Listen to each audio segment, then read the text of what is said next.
Sortir très tôt le matin pour revenir très tard le soir. C'est le quotidien de nombreux mineurs pendant les périodes de congés et de grandes vacances scolaires au Cameroun et dans le département de l'Amenois.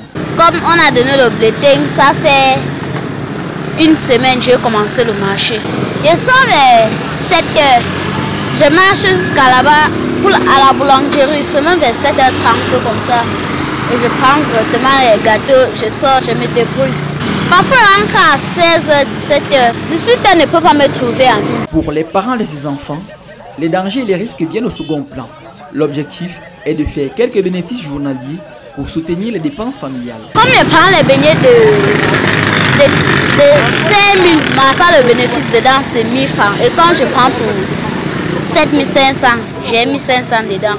Je fais ça pour aider ma mère et aussi pour aider mes parents à payer ma pension et faire autre chose. Le travail de l'enfant reste pourtant condamné par de nombreuses lois nationales et de nombreux traités internationaux ratifiés et signés par le Cameroun. Le droit de l'enfant au Cameroun, c'est aussi celui d'une éducation de qualité et gratuite au primaire. Si les syndicalistes du secteur éducatif déclarent que de nombreux enfants n'ont pas droit à l'éducation du fait de la non-gratuité tant prônée par le gouvernement, à la délégation départementale des affaires sociales de l'Amenois, l'on soutient que des efforts sont réalisés pour rendre cette gratuité possible. En ce qui concerne la gratuité, nous montons des plaidoyers auprès, en collaboration avec les unités techniques opérationnelles pour faciliter l'enfant. Nous prenons les enfants qui vivent dans les orphelinats.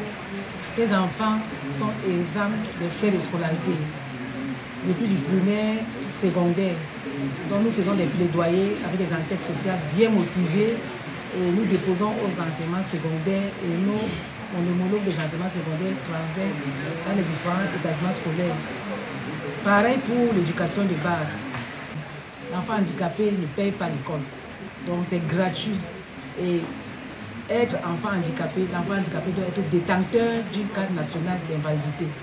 Avec sa carte nationale d'invalidité, l'enfant handicapé dépose son dossier aux affaires sociales et nous acheminons, nous montons le dossier social avec une enquête sociale et la composition et nous montons, c'est gratuit. L'année passée, j'ai inscrit un enfant sans acte de naissance au lycée bilingue, sans bulletin, le temps d'établir son acte de naissance.